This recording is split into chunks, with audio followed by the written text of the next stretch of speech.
মুর্শিদাবাদে প্রাক্তন পুরপ্রধান বনাম বর্তমান পুরপ্রধান প্রাক্তন পুরপ্রধান বিপ্লব চক্রবর্তীর বিরুদ্ধে বিপুল পরিমাণ আর্থিক দুর্নীতির অভিযোগ করলেন বর্তমান পুরপ্রধান। একেবারে থানায় চলে গেলেন বর্তমান পুরপ্রধান। থানায় গিয়ে 27 কোটি টাকার দুর্নীতি করেছেন প্রাক্তন পুরপ্রধান বলে তিনি সরাসরি অভিযোগ করছেন। মুর্শিদাবাদ পুরসভায় 100 কোটির দুর্নীতি হয়েছে। এর মধ্যে প্রাক্তন পুরপ্রধান বিপ্লব চক্রবর্তী তিনি 27 কোটি টাকার দুর্নীতি করেছেন বলে সরাসরি থানায় অভিযোগ দায়ের করেছেন। তৃণমূল পরিচালিত পুরসভায় 2012 থেকে 2022 পর্যন্ত দুর্নীতির অভিযোগ বর্তমান পুরপ্রধানের। রাজীব চৌধুরী এই মুহূর্তে আমাদের সঙ্গে সরাসরি রয়েছে। রাজীব, থানায় গিয়ে বর্তমান পুরপ্রধান প্রাক্তন পুরপ্রধানের বিরুদ্ধে ঠিক কি কি অভিযোগ করেছেন?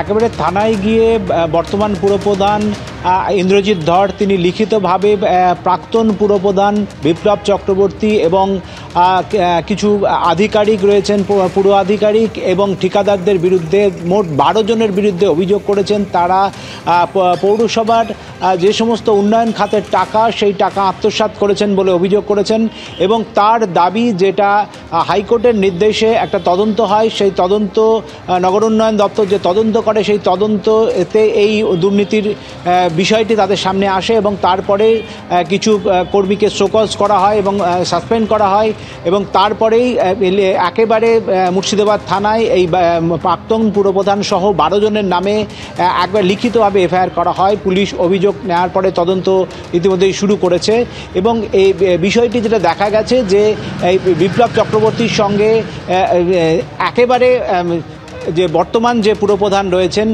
তাদের কিন্তু দীর্ঘদিন ধরে একটা সমস্যা রয়েছে। এই বিপ্লব চক্রবর্তী মুর্শিদাবাদের যিনি সাংসদ রয়েছেন আবু তাহের খান তার অত্যন্ত ঘনিষ্ঠ এবং তিনি যেটা বলেছেন যে এই আবু তাহের সরাসরি বলেছেন যে কেন এই ঘটনা ঘটলো সেটা প্রশাসনিক স্তরে তদন্তর হোক, তারপরেই গোটা বিষয়টি সামনে আসবে বলে আবু তাহের কিন্তু বলেছেন। রাজীব, তুমি আমাদের সঙ্গে থাকো। আপনারা শুনলেন যে মুর্শিদাবাদ পুরসভায় 100 কোটির দুর্নীতির অভিযোগ প্রাক্তন পুরপ্রধান বিপ্লব চক্রবর্তীর বিরুদ্ধে।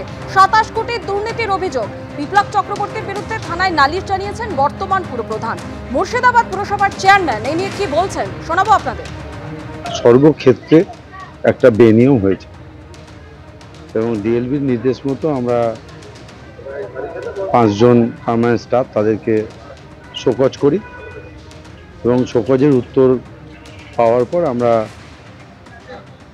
পৌরসভার বোর্ড অফ কাউন্সিলর দেখতে পেলাম এবং আমরা বোর্ড অফ কাউন্সিলরও কিছু তদন্ত করে দেখি যে সত্যিই বেনিয়ম হয়েছে। 2012 থেকে 22 দেখা যাচ্ছে কিছু ক্ষেত্রে কাজ হয়নি, বেনিয়ম করে সরকারি অ্যাপ্রুভাল নেই এবং তাদের ওয়ার্ক অর্ডার দেওয়া হয়েছে এবং স্পট ভেরিফিকেশন করে দেখা যাচ্ছে যে কোনো কাজ হয়নি। যারা ছিলেন, যারা দায়িত্ব পালন করেছেন, সরকারি নিয়মকে বৃদ্ধাঙ্গুলি দেখিয়ে নিজের সম্পত্তিও মানুষ এইভাবে অপব্যবহার করেন। তো ডিএলবির নির্দেশ মতো আমরা 5 জনকে সাসপেন্ড করেছি এবং সাসপেন্ডের সঙ্গে সঙ্গে যারা সাসপেন্ড হয়েছে তারা লিখিত দিয়েছে যে যে সমস্ত ঘটনা ঘটেছে তখনকার যারা নেতৃত্ব দিয়েছে তারাই এর সাথে যুক্ত এবং প্রমাণিত যে তার পরিবারকেও পাইয়ে দিয়েছে। আর মুর্শিদাবাদ পুরসভায় এই দুর্নীতির প্রসঙ্গে কংগ্রেস নেতা অধীর রঞ্জন চৌধুরী কি বলছেন শোনাবো আপনাদের।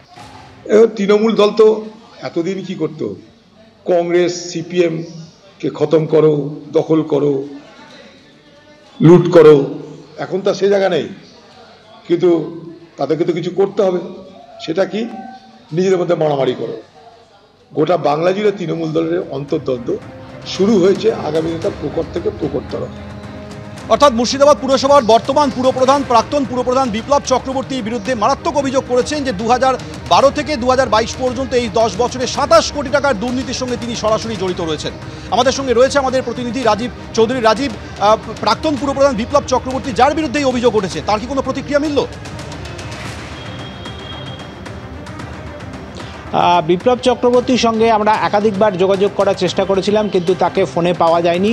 তবে তার ঘনিষ্ঠ সূত্রে যেটা জানার দাবি করা হচ্ছে যে তারা এই অভিযোগ মানতে চাইছেন না এবং তারা যেটা বলছেন যে গোটা বিষয়টি একটা তদন্ত সাপেক্ষে, তদন্তে যদি প্রমাণিত হয় বিপ্লব চক্রবর্তী দোষী রয়েছেন তবে তিনি শাস্তি নেবেন। কিন্তু তাদের বক্তব্য যেটা একবারে উদ্দেশ্য প্রণোদিতভাবে বিপ্লব চক্রবর্তীকে সামনে রেখে এই বিষয়টিকে সামনে নিয়ে আসা হয়েছে বলে তারা কিন্তু স্পষ্ট করে বলছেন। এবং গোটা ঘটনা নিয়ে শাসক দলের অন্দরেও কিন্তু একটা অস্বস্তির পরিবেশ সৃষ্টি হয়েছে। জেলা তৃণমূল সভাপতি তিনি সরাসরি বলেছেন প্রশাসনিকভাবে যা ব্যবস্থা হবে সেটা ব্যবস্থা নেওয়া হবে। এবং আবু তাহের তিনিও স্পষ্ট করে যেটা বলেছেন যে প্রশাসনিক সাবজুডিস বিষয়, কিন্তু যতক্ষণ বিপ্লব চক্রবর্তীর বিরুদ্ধে এই অভিযোগ প্রমাণিত না হচ্ছে ততক্ষণ তাকে দোষী বলতে তিনি কিন্তু এখনও চাইছেন না। এবং গোটা ঘটনা নিয়ে কিন্তু বিজেপির পক্ষ থেকেও কিন্তু সরাসরি স্থানীয় বিধায়ক যেটা বলছেন যে দীর্ঘদিনের পৌরসভার যে দুর্নীতি রয়েছে তারা একাধিকবার অভিযোগ করেও কিন্তু বিষয়টি সামনে আসেনি। তারাও চাইছেন যে প্রকৃত তদন্ত করে বিষয়টি সামনে নিয়ে আসা হোক। রাজীব, ধন্যবাদ আপাতত। তো এরা কোটি কোটি টাকা খরচ করেছে গোটা পৌরসভা দখল নেওয়ার জন্য, কোটি কোটি টাকা খরচ। টাকা এসেছে কোথায় থেকে? সবটাই দুর্নীতির টাকা। আজকে এই দুর্নীতির তদন্ত করছে কারা? তৃণমূলের এক গোষ্ঠী আর এক গোষ্ঠীর বিরুদ্ধে কোর্টের নির্দেশে শুনতে পাচ্ছি। তো আমরা এটাই চাইবো যে আগামী দিন এই মুর্শিদাবাদ পৌরসভায় যারা যারা দুর্নীতির সঙ্গে যুক্ত তাদের প্রত্যেককে দৃষ্টান্তমূলক শাস্তি দেওয়া হোক।